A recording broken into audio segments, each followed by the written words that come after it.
Hello, listeners. Yamina here. Welcome to the Dr. GPCR podcast. Before we dive into this episode, we have a few announcements to make. The program of the third edition of the Dr. GPCR Summit is taking shape.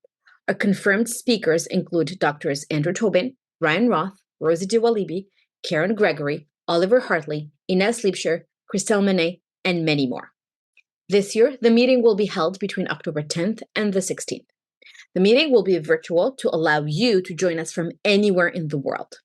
Live talks will be hosted on Zoom from October 10th to the 15th, and everyone is welcome to participate by presenting a poster or submitting a pre-recorded talk.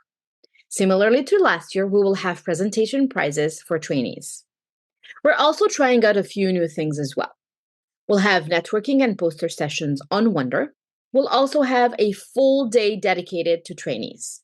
If you're a trainee, hurry up and submit your abstract today to give a talk or potentially present a poster. Visit drgpcr.com/summit today. We will also be hosting 3 workshops. We're excited to share that we'll have Dr. Sam Hoare and Dr. Luciana Leo, who will run a workshop on data analysis. Dr. Nicholas Smith will host a workshop on how to preserve data integrity in the lab. And this year, we welcome back the GPCR DB team with Dr. David Gloriam, Dr. Albert Questra, Gaspar Nandi Sekeres, and Jimmy Caroli. Everyone is welcome to attend the summit. And it's free when you become a Dr. GPCR Ecosystem site member, which is also free. Speaking of the ecosystem, we are excited to share that the Dr. GPCR Ecosystem 2.0 platform is now open. Visit drgpcr.com to explore the ecosystem today. Please note that we are slowly migrating from our old website to our new website. You'll always be able to find us at drgpcr.com, and we thank you for your patience during this transition period. The ecosystem, if you're wondering, is your GPCR-focused virtual playground. Join over 75 of your peers who have already registered as site members. Remember, it's free.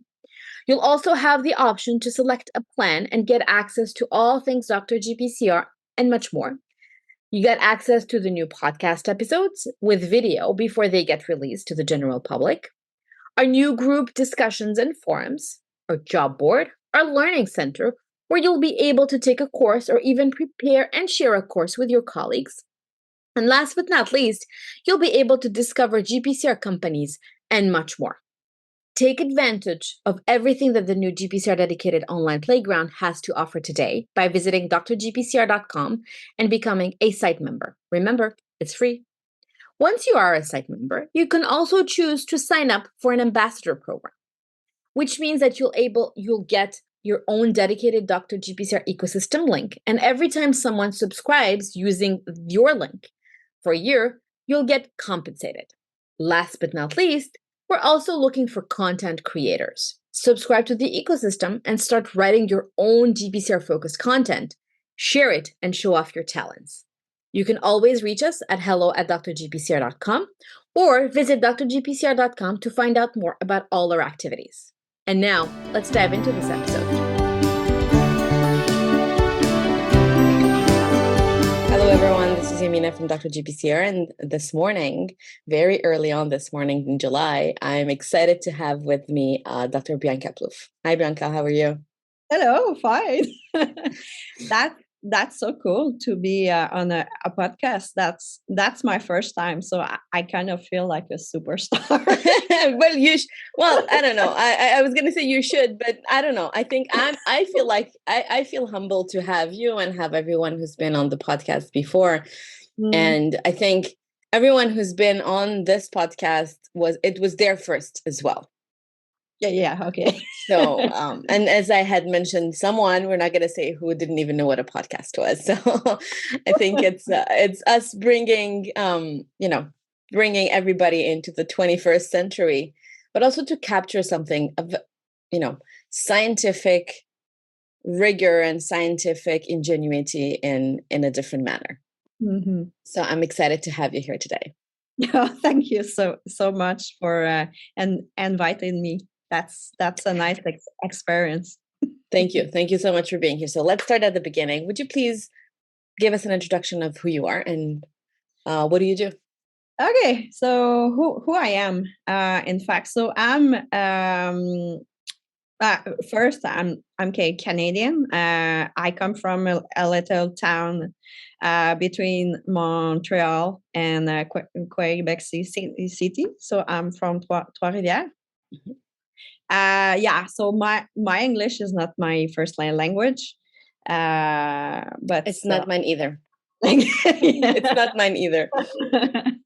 But still, yeah. So, but since I'm a little girl, like I've always been fascinated by everything about like the nature, like how things work and why things are the way they are, and yeah. So I I pretty think that I was born with like a big curiosity, like and I was asking always question, like my mom they don't know the answer, but yeah, she enjoyed to like hear that I want to know like why the sky is blue. So, anyway, so obviously, I really like at school everything about science. So, so I did my undergrad in biochemistry at the University of Sherbrooke. Then I did a master in physiology in the Department of Physiology. So my project just briefly was to a bit understand how the angiotensin type 2 receptor contribute to the neuron growth.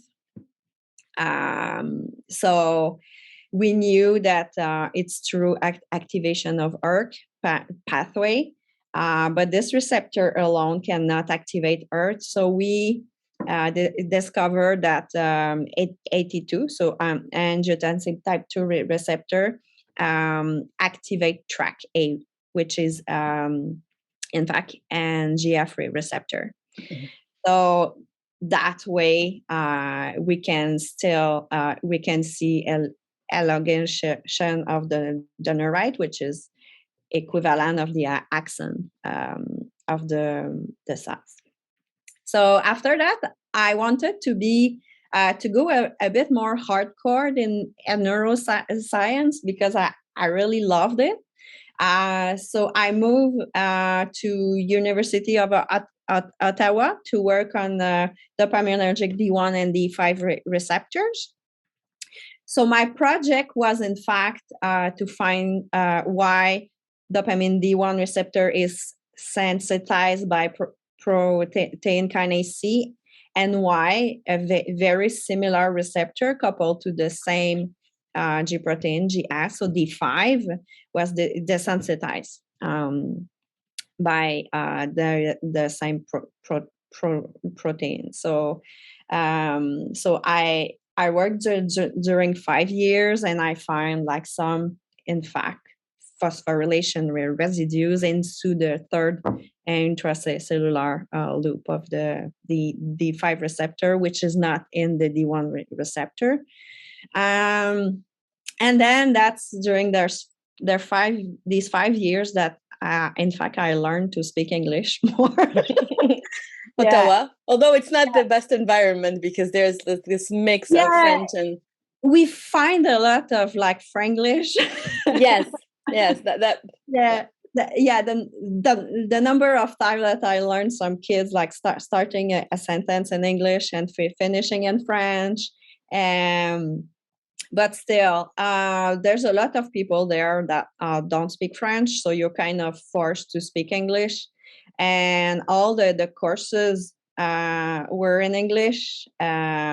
So at the beginning, it was a bit challenging, but I kind of adapted quite fast and had to learn fast.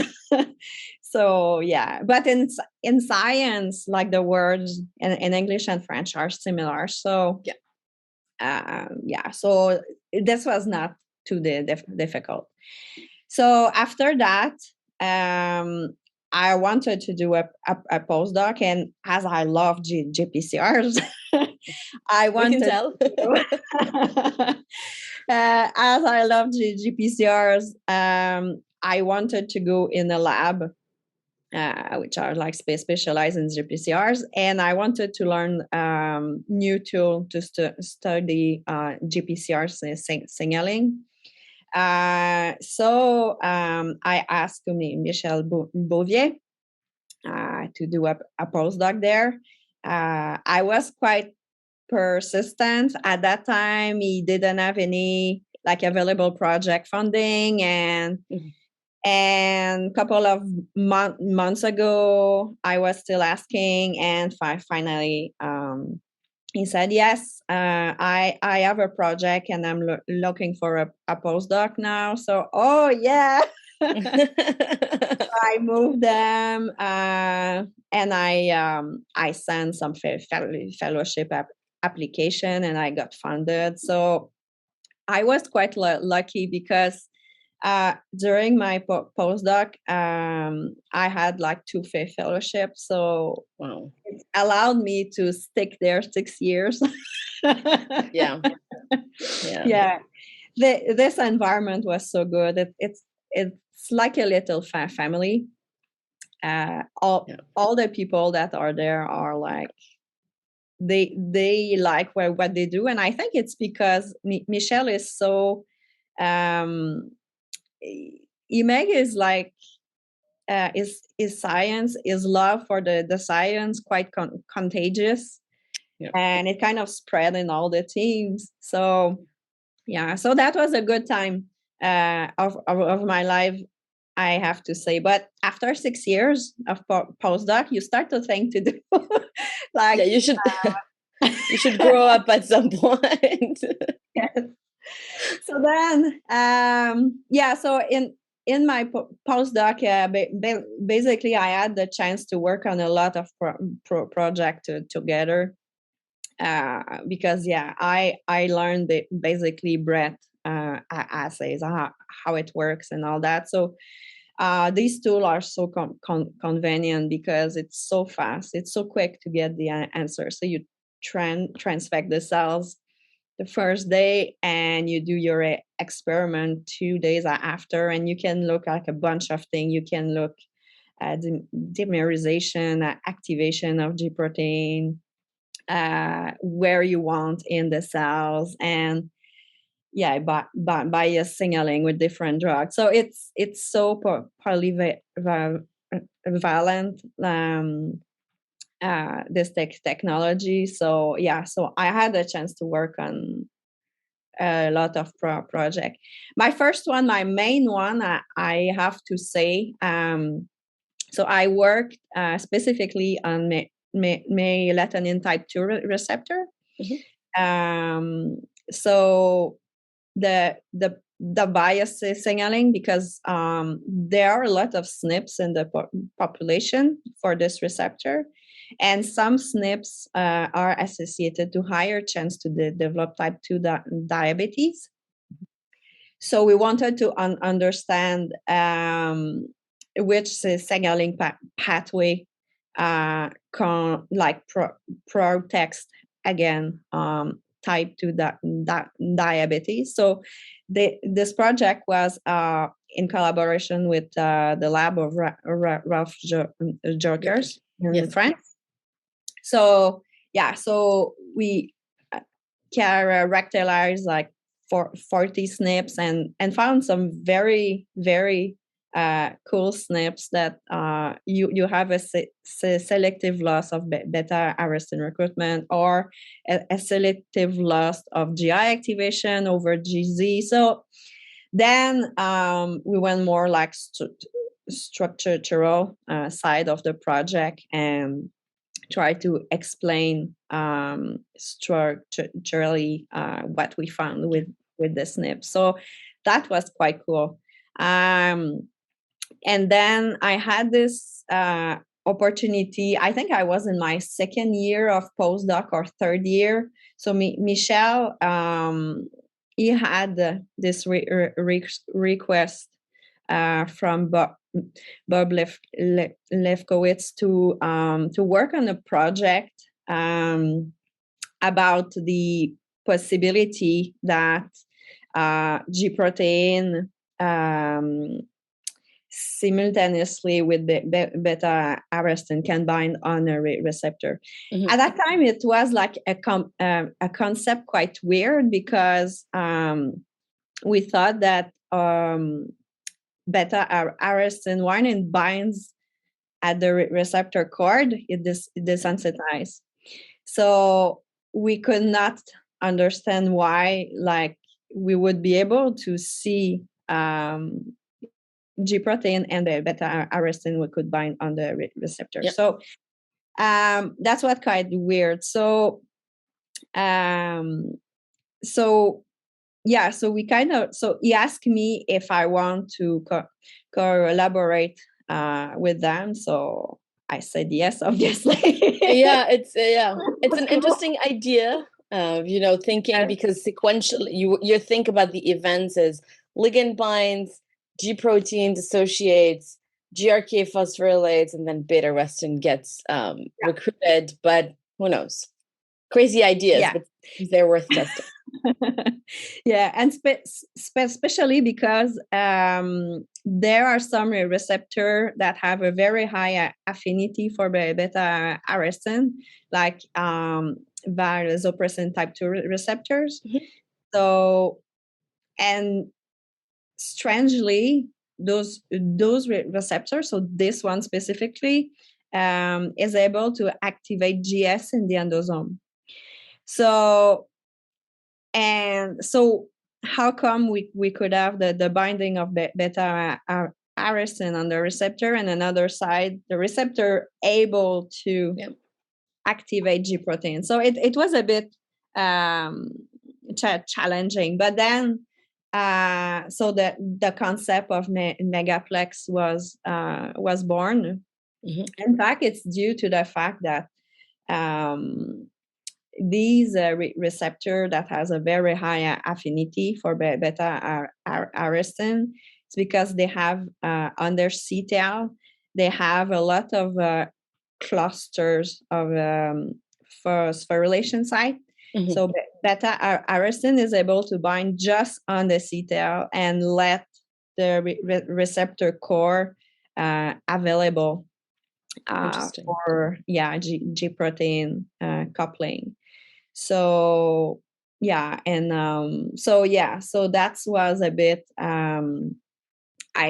I would say my groundbreaking paper, mm-hmm. If you want to say. And as I worked a lot on the project, I had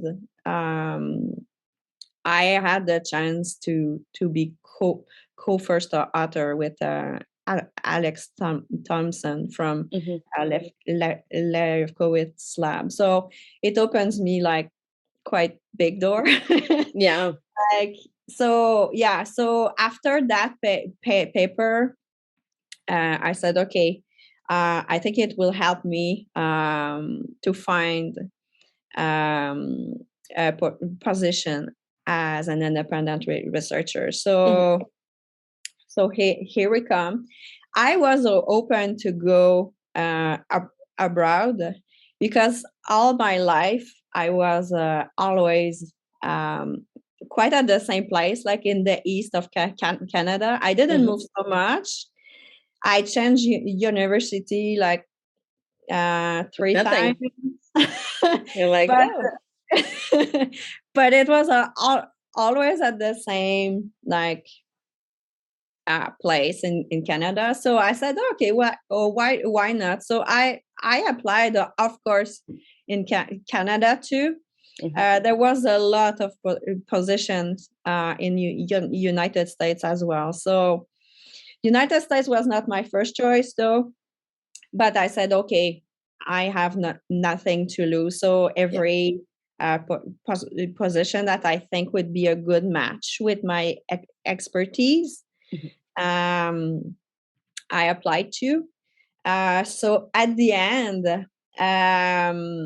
I had an offer from Queen's University Belfast. So I say, oh yeah, that's great. Quite different from Sherbrooke, Ottawa, Montreal. Oh yeah.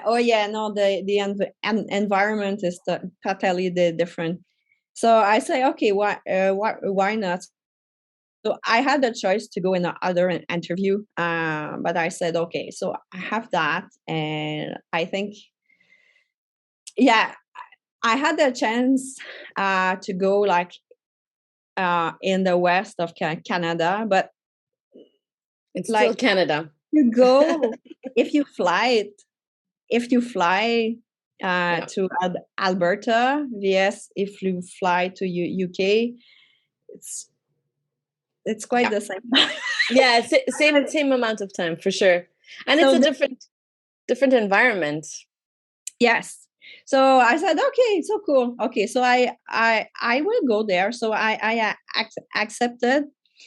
So I started here November 2018. Mm-hmm. So I had an offer as a vice chancellor's fellow, which is a kind of it's like a junior PI in the system of UK.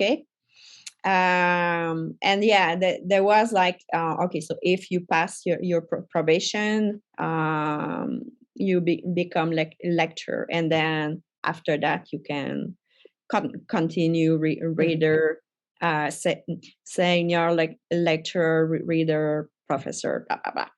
Okay. So I said, okay, I will go there and start my own lab. I had this naive idea that when you start a lab, oh, it's cool because you have a lot of people that can work for you, you know? Yeah. Yeah. But then you realize that you have a couple of walls, some money, and no one. Exactly. So I kind of hit a wall and say, okay, so first is like the difficult to find some people because you are not known. So you don't have a name yet. So in fact, the student or the postdoc, so they don't know you. So you don't have a lot of people that will like ask you, oh, okay, can I come to your lab? So yeah, so it's the difficult to find. I had another challenge too because Belfast, I would say Northern Ireland are very very strong in everything about virology, infectiology, um, bacterial and infection. But when you talk about GPCRs, what is GPCRs? Okay, so you had an extra challenge there. Okay. Did having published that paper with the Lefkowitz lab, help not only get the position, but also later on recruit a little bit people?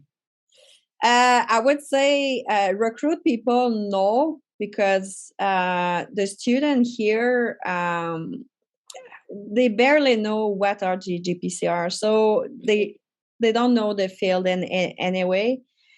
But it definitely contributed to have the position, even if it should not, because in my opinion, and I think this is the way it should be, but in reality, it's not the way it is.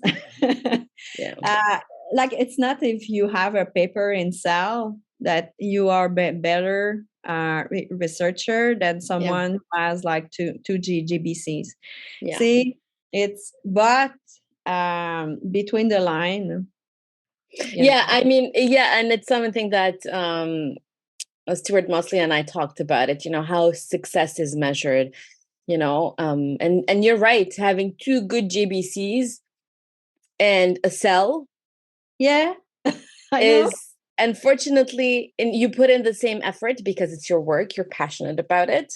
And I want to say sometimes the two JBCs are such strong and significant pieces of work, but people don't see JBC, people see Cell or Nature. but it's not better because it's in cells. The research is not better because it's in cells. So unfortunately, that's the way it works. It's not the way that you hear it works, but in theory, it doesn't work like that. But in practice I think that I had a lot of chance because of that. I'm quite lucky because I know a lot of people who, after the postdoc, try to find a position in academia to be a PI, and it takes years and years, and it's very competitive. Mm-hmm. I think things that help me a lot too is that I was open to go abroad. Yeah. That's important. For sure. I would have liked a lot to stay in my little Trois-Rivières, Quebec, Montreal. Yes. But I think to open you more doors, I think it's wise to leave the door open to go abroad. And I still don't really regret my choice. Awesome. I was just gonna take you way back to the beginning. I didn't want to interrupt you because your story sounds so interesting. You mentioned, as a little girl, really being interested in everything and asking your mom all of these questions, which I can understand how annoying that can be, but at the same time, you tell yourself, "Oh, the child is interested in interesting stuff." And you also mentioned that you knew that science was going to be it for you because it fed that curiosity that you had or you have. Did you very early on figure out if it was biology, chemistry, physics? Did you have any preferences? I say, and I still love everything. I love a lot as astronomy, physics, mathematics, but I'm not especially good in that. I feel you.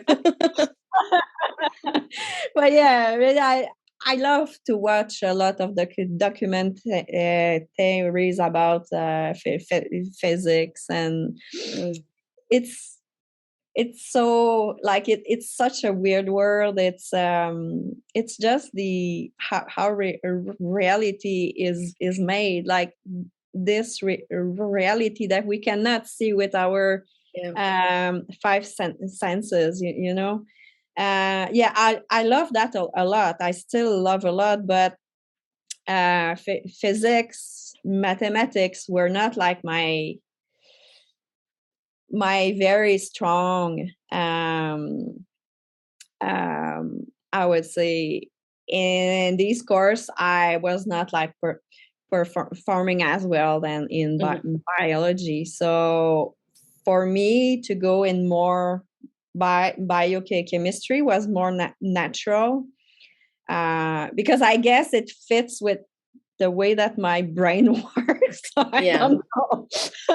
So, but still, so yeah, it's just because it was easier and more natural for me to go to look at more the interface between biology and chemistry. But it's not because I don't like the other sciences at all. Did you know you wanted to be a research scientist, or did you have anything specific that you wanted to be as a child? Or maybe a teenager? You see, the weird thing is that I didn't have a clear idea. I didn't really know that you can do a job by being like researcher. Yeah. All I have in my mind was like Einstein, and like they are at their desk and they think. And so as a kid, I didn't have like a clear idea where I will go, but I did want to include science for sure in my life. But yeah, and then after that, I thought about maybe medical school. Like all of us. Yes. Or like a lot of us, yes. Yeah. Well, yeah, I thought about it, and I asked to myself, is it because I would be more proud of myself if I would be a doctor, or is it really what I want to do? Mhm. And so I asked to myself, yeah, but okay, you as the MD, you apply the science. Yeah. So, and what I liked the most is to try to find the answers, uh, like the why, how, and Yeah. so I don't think it's for me. And to be honest, I think I made a good choice, because I think that I wouldn't like to have like patient one after the other all Yeah. day. Yeah. Yeah. I think you I need to have, I'm sorry. Oh no, that's okay. No, I was just going to say, I think you need to have a different mindset when you're a medical doctor. Yes, No, yes. it's different. And I think for me, I did apply for med school, did not get in, but it was more of a family related pressure. And I was relieved that I didn't get in. But I think and one of the reasons why I feel like I would have not made a good doctor is because I would have connected too much emotionally with my patients, Mhm. and the emotional toll would have just, and I think as a medical doctor, you need to have that ability to distance yourself and treat, I don't want to say treat people like customers, but if you invest yourself emotionally over and over and over again, it's a Mm. difficult thing. And I have a lot of respect for MDs. I have tremendous respect for those who actually have both sides, can are MD PhDs and they Oh do yeah. research and see patients. I think that's a totally different species when you think about it, different snips somewhere. Yes, yes. But yeah, that's another reason, in fact, that I didn't go to do MD degree, because I think I would have found difficult to deal with the emotions a lot. I'm extremely emotional, and I can feel like every little pain that the people have around me, and it's heavy. Yes, yes, it is. So I need more like a bubble, my little cave Yeah. to think. So I think being a researcher is more for myself. Mhm. It sticks more to my kind of personality. Yeah. It would have been difficult to deal with all anxiety of the patient, and yeah. Yeah. You make a good point about, knowing what fits you, what Yes. who you are and what do you need Mm. to do that. And I think that's important, especially for trainees who listen to this episode, to very early on ask yourself, who am I? What do I like? What don't I like? Because Mm-hmm. that's also very important to figure out what is it that you can take. And Yes. then create yourself that environment like you did, knowing that this is my limit. This is what I'm actually good at. Love physics, not a physicist, but still love physics, but science and biology and biochemistry is what I like to do. Yeah. I think the key is to choose a work in which you will be happy. Yes, yes, Yeah. and sometimes it's difficult because it's easier said than done, because sometimes you won't know it until you tried it. Yes. And Yeah. I think as a student, at least I had the pressure. I don't know about you, but I had this pressure of I have to find out what works, what I like, what I want to do for the next 30 years right now. And if I don't, it's the end of the world. But I think it comes from that French Canadian culture, the rigidity of the system, because it's a linear road that you're supposed to be taking, but it's not. I don't think it is especially French Canadian, to be I think it's French. I think it's the système français, the French system. At least that's how I feel. But hey, I don't think that I agree with that. Like, I start to learn more and more about the UK systems, and I see. I still think it's worse. Oh God. Yeah, because the kids, they're so young, and so they have so they do their undergrad, so 3 years. If they have good grades, they can start PhD, so they can skip the master, and the PhD is just 3 years. Wow. Yeah. So so it's super short. So they have to figure out fast what they like. So in UK, it's not rare to have a PhD student that's like 25 done. Wow. Wow. Yeah. Wow. Yeah. And a lot of time postdoc could be short too, like 2 years. And yeah, so everything is condensed. Obviously, at the end of the PhD, they don't require you to have a paper. Yeah. Because 3 years is too long, and you have to plan like approximately like 6 months to write. 3 to 6 months. It took me 6. The thesis here is not that thick. Okay. So you can do it in 3 months. Wow. It's possible, but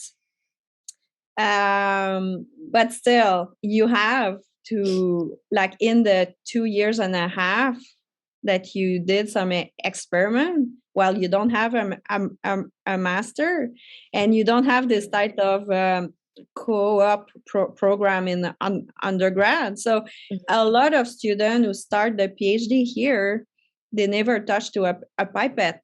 Oh God. Okay. So they have to learn. So they have to go through the learning curve very fast, because they have to generate a result to put in their thesis. So I would say they learn experimentally the first year. They try to shoot a lot. And then after that, they have another 1.5 years to do everything. And then they write. It's super short. So, and that's the same thing at like a high school, which they call here secondary school. They have to choose their option. They have those A levels. That it's extremely stressful for the kids. Wow. They have to have good grades to go at the school that they want. So it's really competitive and stressful. In my opinion, like, I saw both system. I still think North American system is a bit easier and more supple in term of choice option.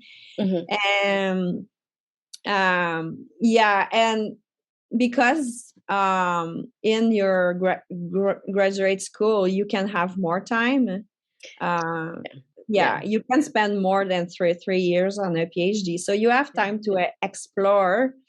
And at the end, I think and another the difference too that I learned fast is that so you know that when you do a PhD in North America, so if you do like a PhD in neuroscience, you will have some courses, some lectures and exam and all that. While the PhD in UK, usually they don't have this, so it's lab work. But they don't have this like these courses, like more specialized, like lectures and all that. They still have to give like seminars and like that, but it's but I can understand, because if they just have 3 years, yes, they have to. So everything is condensed. Wow, it sounds very stressful just hearing about it. It is, because I think. Please go ahead. No, No, no, I tend to cut sometimes.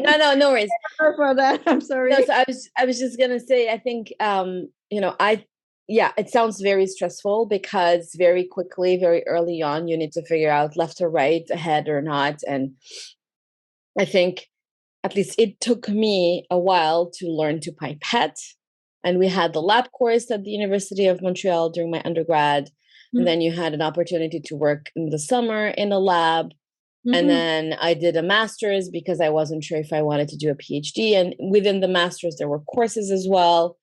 Yeah. And I spent more time in the lab, so I didn't perform well in the courses. So I didn't have the grades to go directly to a PhD. So I had to go through the exercise. And for a long time, I thought, oh my God, I'm so bad at this.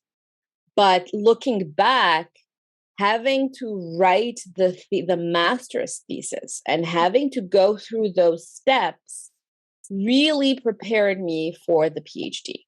Yes, it does help a lot. Yeah. And I can say that from the moment I started my master's or until I got to, I want to say the second, almost a year before I started writing my PhD thesis, I can look back and feel like the gradual increase in knowledge and confidence, and to the point where towards the end of my PhD, my last paper during my PhD was I kind of took charge of the questions. And I got to a point where I had to convince my PI, no, this is the question we need to ask. And we ended up asking the question, and it ended up being a great little paper. I'm saying little, it was a molecular pharmacology, of which I'm super proud because the reviewers had 0 negative comments. That's which rare. I think it is super rare. I have the comments saved. Someday I'm going to laminate them because that was just, wow, like this. And I could have graduated a year sooner because I had the 2 papers that you need to graduate from your PhD. But I had started this project and I tell myself, okay, I'm really interested in this question, so I'm going to stay an additional year. So I understand like the stressfulness of, getting out very quickly, 3 years done, and then you're kind of doing a master's. That's that kind of level compared to the North American. What I would have liked to see in the French Canadian or the Quebecois system, or even in Canada, I don't know if it exists in Canada, is something that happens here in the US, where students get to rotate in different labs. Yeah, rotations. No, we don't usually have that in Canada. No. Same thing than here. We don't usually do that. I'm not familiar still with England. Maybe they do that. I don't know. But I think that's priceless. I think that is priceless. I saw here in the US, students who were deciding which PhD program or which lab they wanted to do their PhD in. And so the first, I think, year or maybe 2 years, they had classes and they did at least 2 to 3 rotations. Yeah. And that gives you time as the human to kind of figure out, is this where I'm supposed to be? Is this the right lab for me? Do I get the support that I need from the PI? But in order to kind of answer those questions, you yourself have to figure out what kind of support you need. Exactly. Yeah. No, that's a very good thing. I had a bit this experience though when I was in undergrad. So I was in co-op program. So how it works is that you have a semester of course, regular course, and then you have a semester, a 4-month training in a lab. So you work on a project. Then you come back 4 months of courses, 4 months. Nice. You work in a lab, you have a project. So if you want, you have like 3 opportunities in your undergrad to go on in 3 different labs. That's great. So you can know a bit what you like and when you don't like, the techniques that you like to do, the one that are more challenging for you. But you also have the option, if you really love your first experience there, then you stick there for the 2 other Nice. like an internship. So at the end of the undergrad, you have like 1 year experience in lab, which is very good. I think Plus it's significant. after, Yeah. so when you start a PhD, you already have like a good a experimental experience. You don't necessarily have, I would say, you're not able, I think, yet to put your research in context. This takes more years, I think. So you start to develop that in the PhD, and you perfect that in the postdoc as well. But as you said something that I really found cute. So when you had to write, it's when you really like matured and intellectually.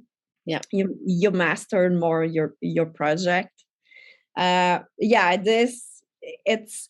It's true. When you have to write about your own things, you have to read a lot about what others did to put your research in context. So it's like a learning curve, and the joy that I had, like I have my first PhD student that will graduate next year, and I really saw this cute evolution. So at the beginning, she was like mixing up the concept. She didn't really know why we do that, and then so each year, so they have to write like a report, and they have their committee. So it forces her to read, like to ask questions. So I really saw the evolution. So she's now at her third year, and the way she thinks is really different than the first year. And I really love to see this evolution. Yes, but I think you, as a PI, you have to invest enough time to have the chance to really see that in 3 years, because as I said, I find it too short.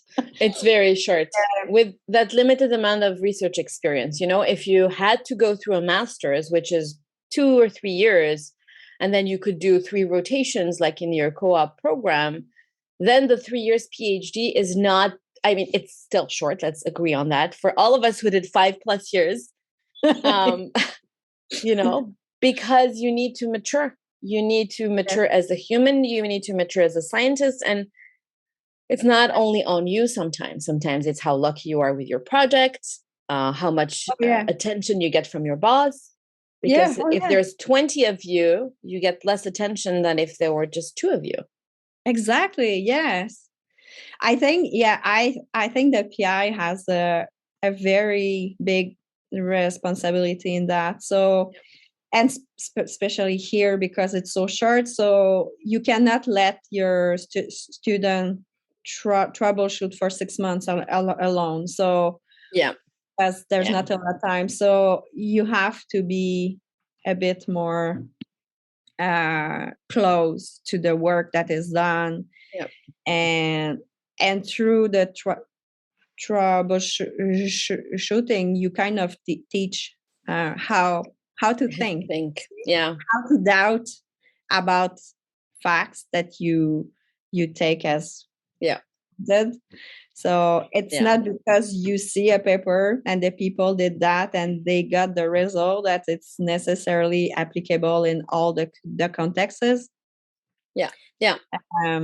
So a big thing about, I think, maturity as a student, or as a postdoc, or even as a PI too. It's to learn to doubt about the results, to doubt about your own the data and to doubt about other results too.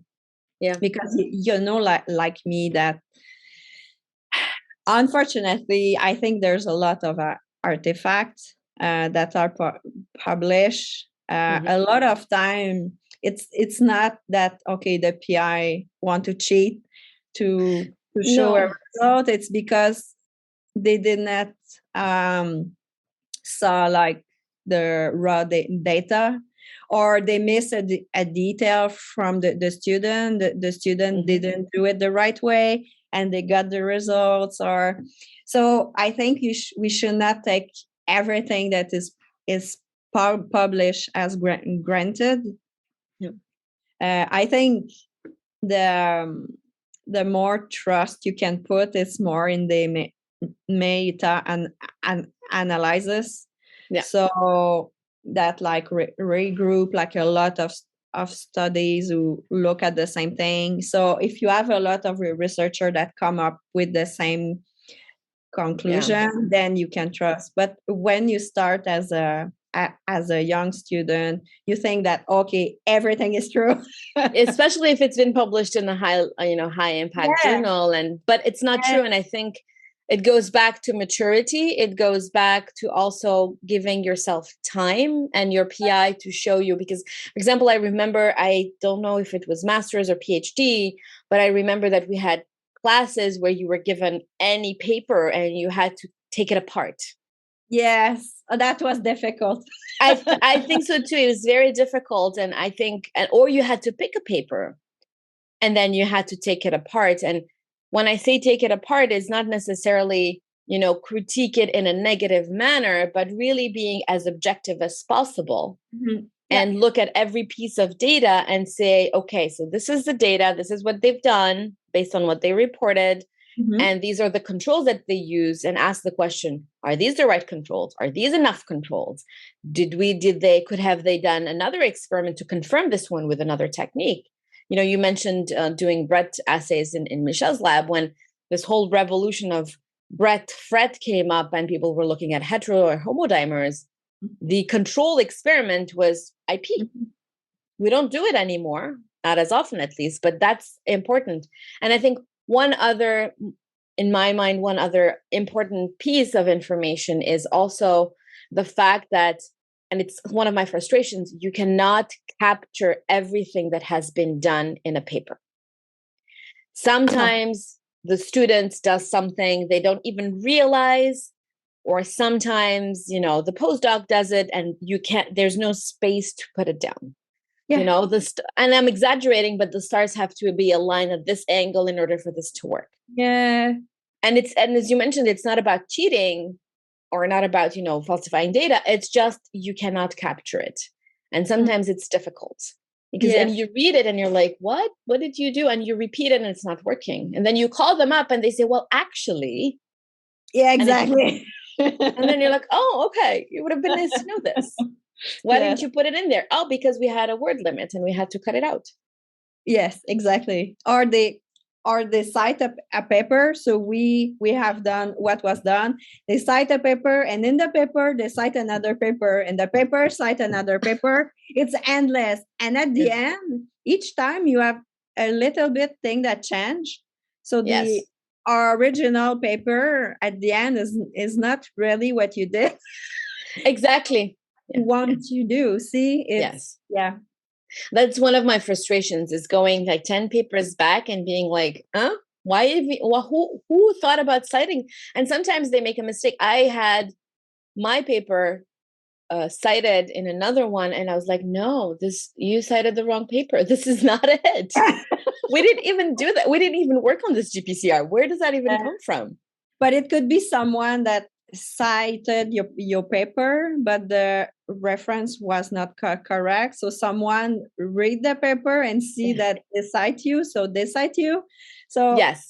So it's endless.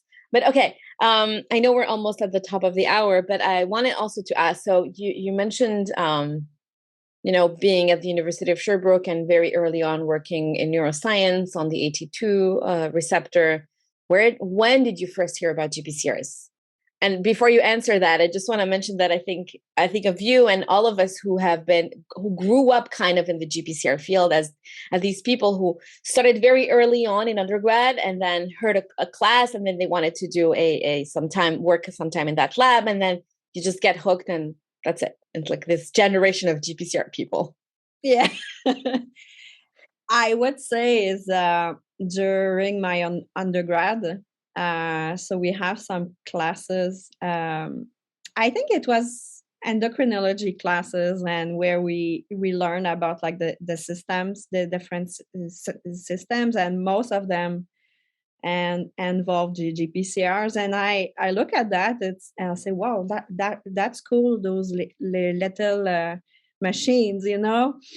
and they kind of they control almost everything in the body. This is so cool. And yeah, so I develop an interest quite fast. So that's why I went. So in my third internship in undergrad, so I went in a lab to be part of a project about the GPCRs. And then I started to learn more about GPCRs, and I love it more. Right, and then you get hooked, and you're done because you're a GPCR person there. Oh yeah, now I just stick to that. Like even I'm not particularly interested to a specific disease. It's more about how the GPCR translate the response and could be involved in the disease, more the mechanistic aspect. Yeah. So I don't select the project based on the disease physiological relevance, even if I should. I don't know. I think it's difficult because GPCRs do a lot of things in many different physiological events. So, and it's one way of going about it. A lot of scientists go about, I'm studying cancer. Okay. And whatever is involved in that particular cancer, whether it's a GPCR or not, I'm studying that. And that's one way of doing it. Yeah. But I would say that's the wise way, because when it comes the time to get some funding, if you choose another GPCR and you never publish on this one, so if you switch to cancer, like in my case, so I have a project on a chemokine receptor that is expressed by a virus, and it increased the risk to have glioblastoma. If I write a grant about this project and I show the data, and then so the reviewer will say, okay, that's very cool, but she doesn't have any experience in cancer. Yeah, but I don't need experience in cancer. Exactly. I know well GPCRs, and I know how to monitor them very well. But yeah, sometimes there is this dichotomy between the two different worlds. So the people that work in GPCR would evaluate this grant as good. Okay, you can do this job, this project. There's no doubt. Where someone that is not in the field of GPCR but more specialized in cancer will see a kind of weakness. Yeah. And it's, again, I think it goes back to how the system works. And it's unfortunate that the system works the way it does. The answer to the question, how can we change it? I think talking about it, but for right now, that's about it. And if you want to change it, you have to get into the system, stay in the system, play within the current rules, and slowly but surely work towards changing them. And you're right. When you're a GPCR person, you take it and you put it in any disease context. It doesn't change for your project the kind of assays you're gonna run. Yeah. But for somebody who's in the cancer field, they're like, why are you even like, why don't you work on some other protein, which is way more important to them? So I think then again, bias comes in there. And we're biased towards GPCR, so we have to admit admit that. We talked a little bit about, advice about knowing yourself before you get into the academic path, or deciding what you want to do and in what context you want to work in general, in life. We talked about the MD and non-MD path. Any other advice for junior scientists?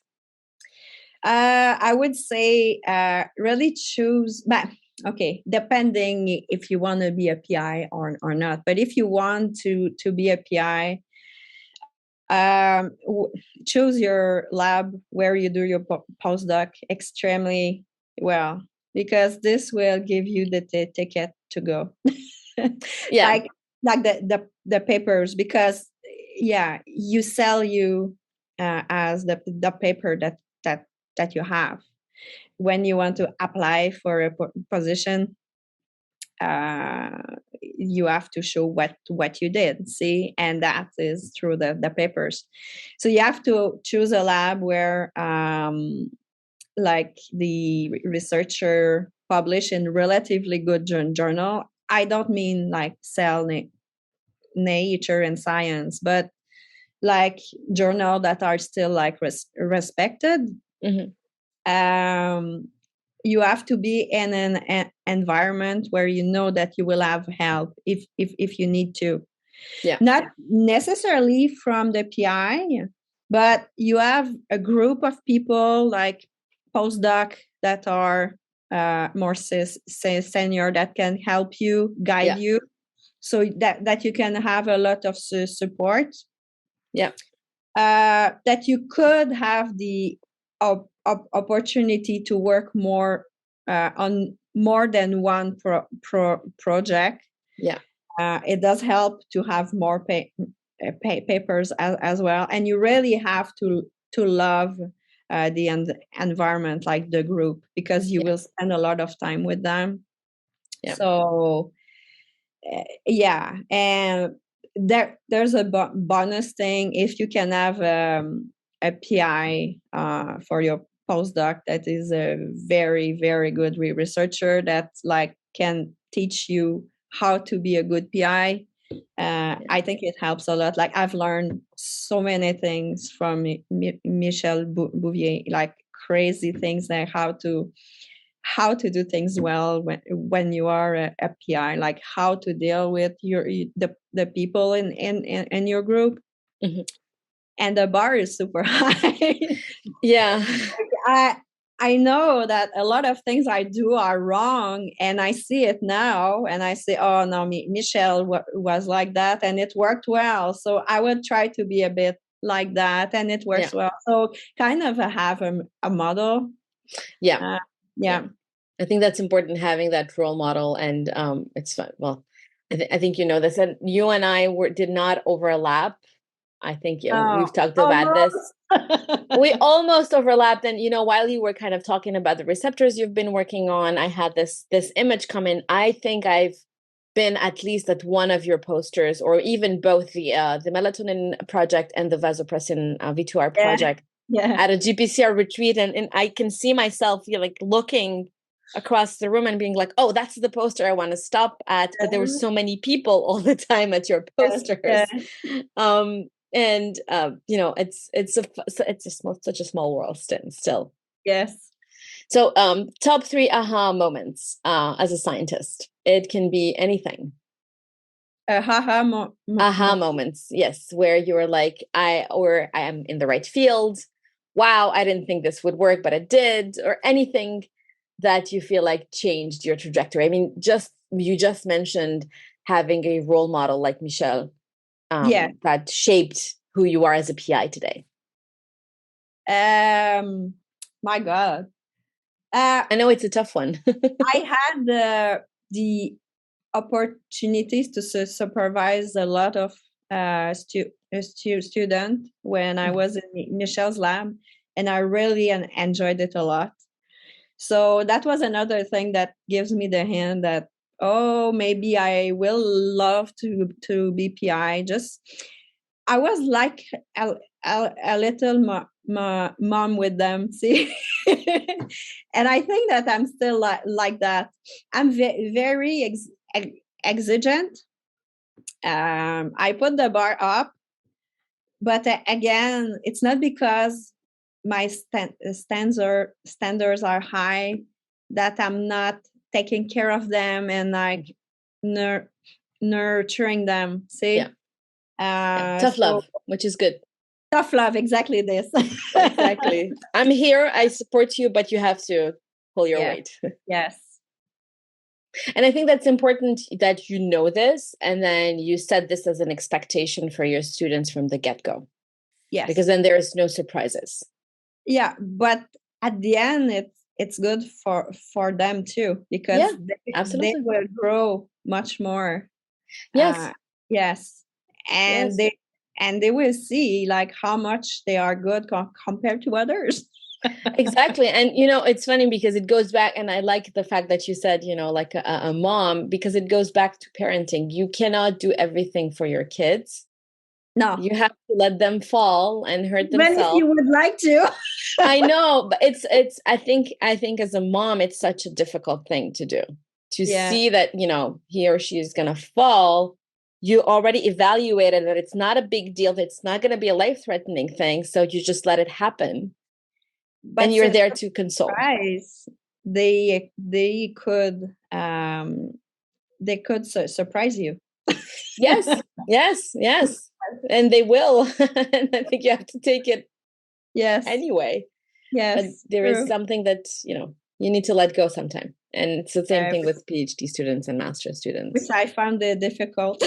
It is because I tend to be involved a lot, and when I compare to my colleagues, I think I may be a bit too much involved. Mm-hmm. At the same thing, I want them to grow too, so I still have to find like the right balance between supervising, and I think the best way is to start when they start. You supervise them like very a lot, and then when you see that okay, they can do things by themselves, they can start to think by themselves, troubleshoot by themselves, you just leave them cruise.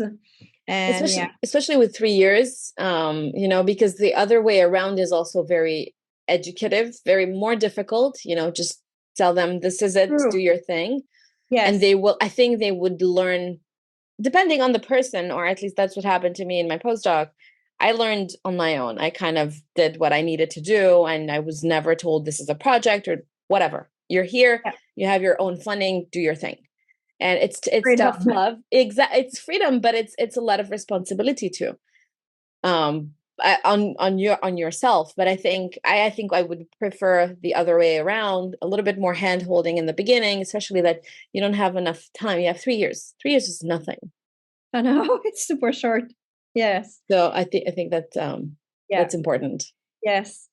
So it's kind of an art to know to have the right balance between supervision and let go. That's, I would say, the most difficult thing that I have to face. so far, but I think I'm getting there. Yeah, of course. And then you have to give yourself some time as well to kind of really find your voice as a PI and know people well enough to be like, okay, I think this person needs this. Yes. And if it's more hand holding, then it's more hand holding. And if it's more freedom, then it's more freedom. And sometimes it's fruitful to go to the person and say, well, what do you need? Most of the time at that age, they have no idea what they need. Exactly. So it's kind of a lottery, and you have to test it. But I think it's really awesome. You have to guess what they need, and you kind of, with time, you guess it more. You see, okay, that type of person with personality, like to take some risk or doesn't like to take some risk. So you kind of feel a bit what they need. Which is good, yeah. But that's an art, yeah. It is a different one. Okay, so last two questions, because I know we're almost out of time. When and if you have job openings, where can people find you? Queen's University Belfast. Okay. I work in the Wellcome Wolfson Institute for Experimental Medicine. Nice. And I think you're also on social media and on LinkedIn. So if people want to find you other than on university, they can very easily look you up. Okay, last question. Which one is your favorite GPCR and why? This is not fair. Well, okay, so it's been a couple of episodes since I recorded with Andrew Tobin, and I asked him this question, and he said, "Oh, it's hard. Can I just say which phosphorylation motif is my favorite?" And I said, "This is awesome." So I think I'm going to change the question. Okay. Any favorites about receptor, G protein, beta arrestin, or any arrestin, phosphorylation site, you name it. Motif. Yeah, I think I have more interest about compartmentalized G protein signaling. So if you have a receptor that hides somewhere and signal, this I like a lot. Okay. But like physiology wise, I really don't care. Right? It's difficult. Yeah. Michel's answer was the same. He said he doesn't have a favorite. He is interested to learn about any GPCR as long as that knowledge can be translated to a higher level into the GPCR field, which I thought was really elegant. This is what I should answer. Well, endogenously signaling G protein, GPCRs.